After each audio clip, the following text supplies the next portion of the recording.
Vamos a entrar ahora en una segunda parte que habla de los mecanismos de promoción comercial y su relación con la política económica. ¿De qué mecanismo estamos hablando? A ver, el horizonte de mecanismos es un universo, podríamos decir, ¿no? Hay diferentes tipos de mecanismos. Todos apuntan a qué?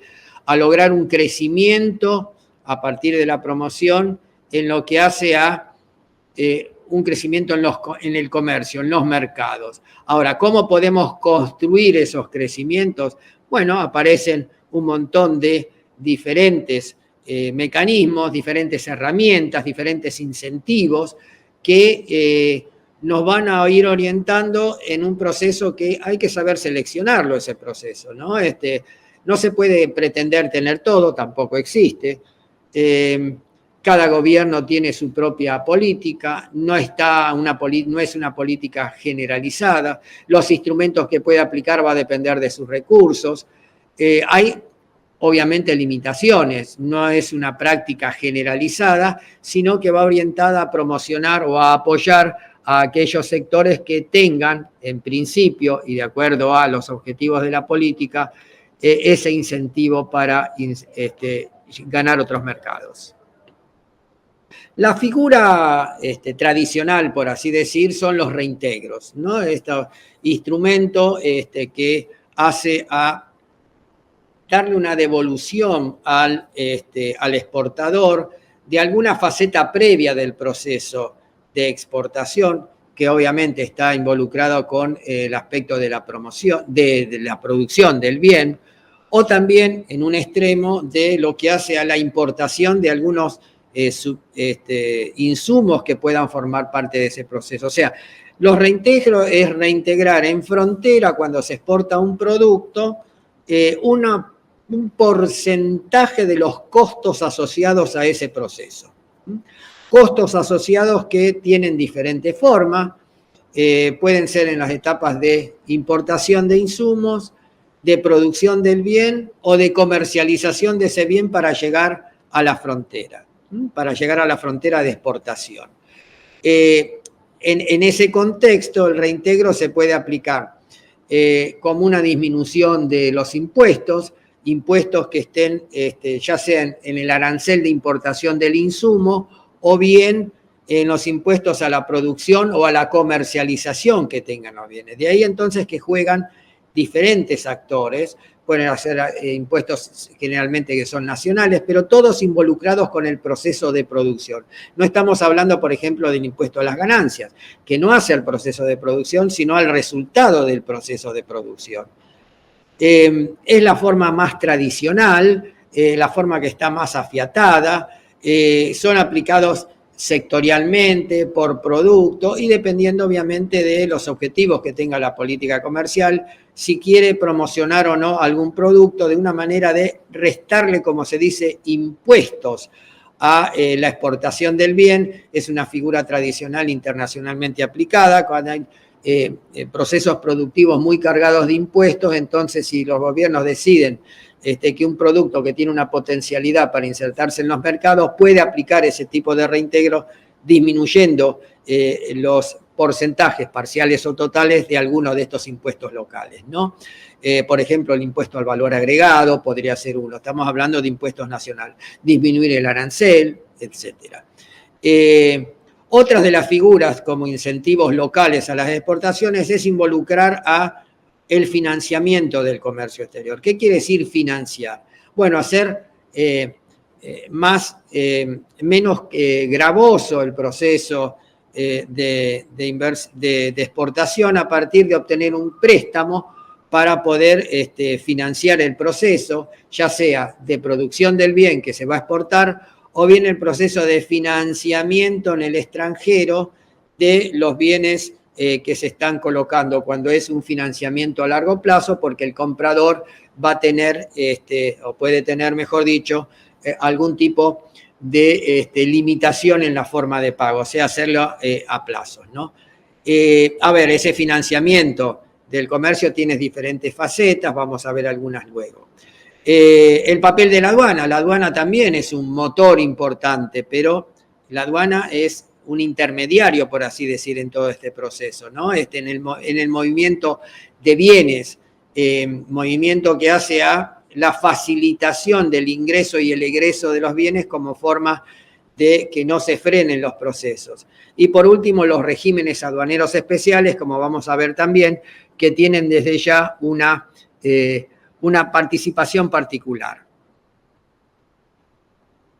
A ver, un detalle quizás adicional, ¿no?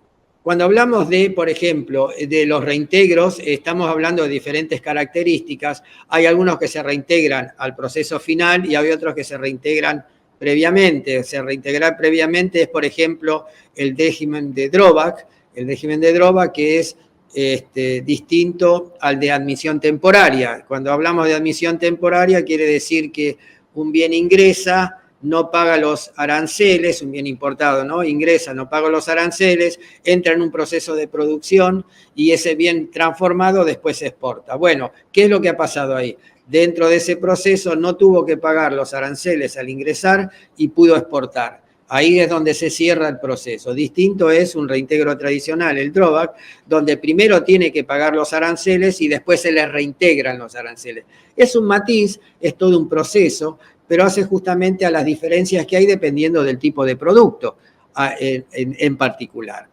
El papel de la aduana en el apoyo al movimiento de bienes, ¿qué es lo que tenemos acá?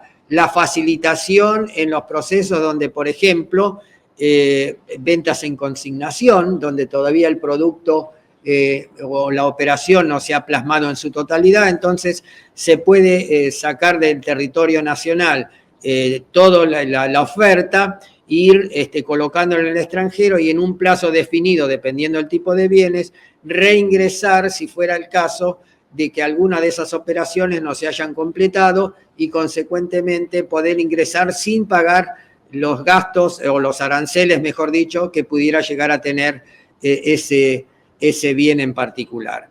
El caso de los regímenes aduaneros especiales, estamos hablando de las llamadas zonas francas o áreas aduaneras especiales, regímenes que tienen mucho peso en la exención de los impuestos de diferente tipo, en mayor medida las áreas aduaneras especiales, y esos impuestos cómo gravan justamente a los procesos productivos y su capacidad de exportación. Las zonas aduaneras las tradicionales, las zonas francas, que existen en el territorio de todos los países, en mayor o menor medida. Los países desarrollados también tienen, Estados Unidos tiene zona franca y más de una en cada uno de sus estados, por ejemplo. La Argentina tiene determinadas provincias, tienen que estar aceptadas por el Parlamento Nacional, porque es todo un proceso de desgravación impositiva y cómo se distribuyen justamente esos mecanismos luego de la coparticipación.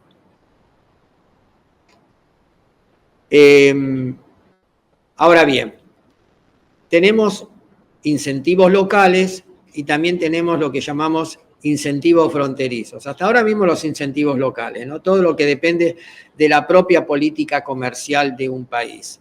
Pero también esa política comercial se puede ver ampliada cuando incorporamos aspectos diferentes. Anticipé antes los territorios especiales, ahora vamos a ver las áreas aduaneras especiales, los acuerdos comerciales, promotores del comercio, por qué un acuerdo comercial puede promover el comercio, y las importaciones como incentivo de las exportaciones, el otro plano, el comprador, no el vendedor, ¿no? Bien, los territorios aduaneros especiales, las zonas francas, como anticipé, y las áreas aduaneras especiales, están dentro de lo que es el Código Aduanero, pero tienen un tratamiento porque están dentro de un territorio especial, no están en el territorio general. Y eso habilita justamente a tener ciertos beneficios a las empresas que se radican en esos lugares y esos beneficios poderse plasmar quizás en exportaciones o quizás limitados a lo que son las áreas propias de un país, ¿no? Tener una zona franca, dependiendo de las características hay organismos, entidades que nuclean a las zonas francas a nivel mundial, nivel regional, etcétera, y van de esa manera, mismo Mercosur también lo tiene, tienen las normativas al respecto, cómo van definiendo qué es lo que se puede hacer en la zona franca y a dónde pueden estar destinados los productos que se elaboran en zona franca. Inicialmente los productos, bienes físicos, no estaban permitidos de ser exportables si están dentro de una región como una unión aduanera. En los últimos tiempos, en el caso de Mercosur, eso se ha modificado y hay una cierta flexibilidad en que esos productos sí pueden ingresar en los territorios del resto de los países miembros. Es lógico porque las zonas francas, si bien pueden elaborar productos, están elaborando productos a partir de ¿qué? De una disminución de impuestos, y esa disminución de impuestos lo coloca en un tratamiento competitivo más ventajoso vis a vis lo que puede ser de la elaboración de productos en un área tradicional, ¿no? Los acuerdos comerciales regionales, obviamente, cuanto más acuerdos comerciales regionales, más ampliamos el espectro. Son promotores del comercio, porque facilitan el ingreso de los productos, porque eliminan el tratamiento en frontera de los aranceles, y eliminan o disminuyen ese tratamiento, y hace justamente un impulso por parte de las empresas a que los gobiernos logren más acuerdos comerciales. Estamos diciendo, obviamente, que si vamos a disminuir o pretendemos disminuir los aranceles, no son las empresas lo que lo pueden hacer. Van a ser justamente los gobiernos a partir de los acuerdos que firman con terceros y que hagan justamente a la posibilidad de ampliar ese espectro. Está claro que los acuerdos comerciales de estas características son acuerdos recíprocos. Las formas de negociar los acuerdos implican que algunos sectores se van a ver beneficiados y otros quizás no, porque hay que entrar en una competencia en tanto y en cuanto el socio, la contraparte, tenga una oferta que pueda llegar a competir entre los mercados. Tomemos un ejemplo, hablemos del Mercosur.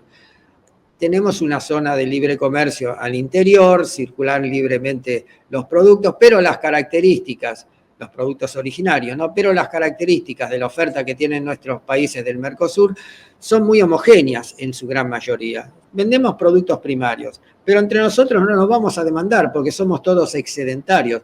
Los productos primarios, tanto de Argentina, de Brasil, de Uruguay y Paraguay, se venden fuera del territorio de la Unión Aduanera en su gran medida. Los primarios, estamos hablando de los granos. Obviamente que puede haber una situación de escasez, puede haber una ventaja impositiva por ahí para poder procesar algún alimento, pero ya estamos hablando de procesamientos, por ejemplo. En fin, aprovechar la capacidad instalada ociosa en las molinerías o en las aceiteras, por ejemplo. Pero al margen de eso, la promoción se da justamente a partir de que la potencialidad que tenga un acuerdo se va a brindar a partir de ¿qué? Del tipo de oferta que tengamos, el tipo de oferta y el tipo de demanda que haya en otro mercado. Ahí es donde está la negociación entre los gobiernos para ver qué tratamiento darle a esos productos en horizontes más allá de las fronteras propias de cada uno de estos acuerdos.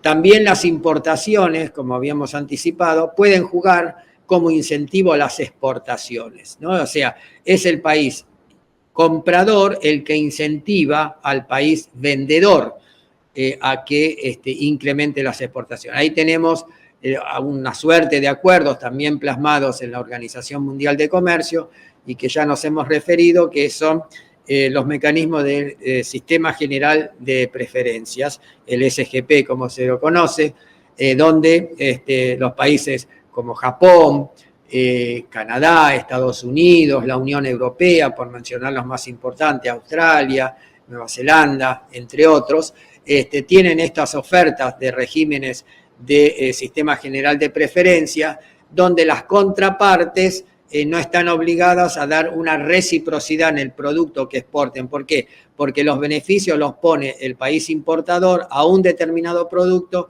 y proveniente de un determinado país, lo cual lleva justamente a no ser recíproco, no necesitar que la contraparte, el país en desarrollo, que es el beneficiado de ese tipo de incentivo, tenga que tener igual reciprocidad para con su contraparte. Bien, acá viene el gran desafío. cómo conjugar todo este universo de incentivos locales y en acuerdos comerciales. Cómo hacer que ese universo de actores puedan jugar mancomunadamente, cómo interrelacionar cada uno de estos aspectos. ¿Cuál, cómo, cuándo aplicar un reintegro a las exportaciones? Bueno, obvio que va a depender de qué producto estamos hablando, de qué mercado estamos hablando, de qué política comercial estemos hablando. Eso es fundamental. No hay un proceso uniforme, ya se sabe, para los procesos de reintegro. Cada uno va a tener el pincel de cada una de las políticas. Los actores, ¿cómo pueden jugar? Pueden jugar de manera independiente o pueden jugar de manera mancomunada. Pueden sumarse las acciones, sí, claro. Las acciones se pueden sumar dentro de un mismo territorio o fuera del territorio. Por ejemplo, en Argentina, que está la Agencia Argentina de Inversiones y Comercio Internacional, que es una agencia nacional, pero interactúa con las provincias. Cuando hay, por ejemplo, acciones de promoción en ferias, pueden ir asociadas dentro de un stand, también los stands de alguna de las provincias, cuando la suma siempre es válida, ¿no? Y es la forma también, a ver, las acciones que hace la ICI, la agencia en las provincias, capacitando a empresarios de determinados sectores.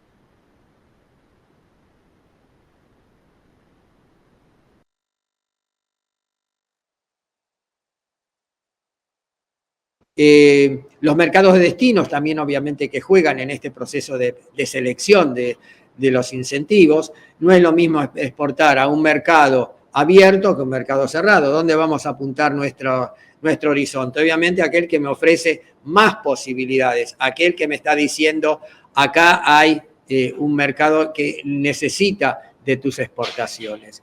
Y esa mayor efectividad en definitiva de ese instrumento es, bueno, cómo elegir el momento en donde ese instrumento pueda ser aplicado. Ahí la inteligencia comercial es muy importante. Estar activo permanentemente, de ver las señales, los mensajes que van a surgir o que pueden surgir de las necesidades que tengan los mercados. Cuando hablamos de mercado y necesidades, obviamente que una disparidad total. Si tomamos un ejemplo, la invasión de Rusia a Ucrania, ¿qué sucedió? Sucedió que los mercados del sector de los productos agrícolas y de los fertilizantes se vio alterado. ¿Y qué pasó con eso? Bueno, se vio alterado porque se cerraron fronteras donde eran de flujo tradicional de ese tipo de productos y entonces lo que hubo que buscar es otros horizontes, ¿dónde colocar los excedentes que anteriormente pasaban por esa frontera? Bueno, ahí justamente la inteligencia comercial, toda la información que exista por parte de estas entidades tiene que sumarse para hacer no solamente más efectivo, sino más real el proceso de promoción como forma de aprovechar la potencialidad que tiene la oferta de producción o de algún país, de algún producto en particular, y así hacer permanente esos procesos de inserción. Respecto a la importancia que tiene no solamente en las grabaciones, sino también todo el espectro que lo rodea, ¿no? Acá hay que recordar, por ejemplo, que tenemos un foro de dudas que está disponible por materias, en donde el alumno puede interactuar con el docente y el docente con el alumno, participar en las clases presenciales sincrónicas, obviamente, si bien el formato es asincrónico, también hay formato sincrónico. Vamos a tener clases que vamos a estar uno frente al otro a partir de una pantalla, como para poder despejar dudas y así profundizar nuestros conocimientos. El foro de debate, no olvidarse del foro de debate. Acá la interacción, las ideas, las dudas, la forma de interactuar entre los compañeros y el docente es muy importante porque nos va a enriquecer a todos. No hay que olvidarse que acá estamos en un proceso de aprendizaje común donde el debate, las ideas, las propuestas son fundamentales para seguir incentivando nuestra investigación y nuestro conocimiento. No olvidarse, por favor, de estas recomendaciones y tenerlas siempre presentes y usarlas desde ya. Muchas gracias.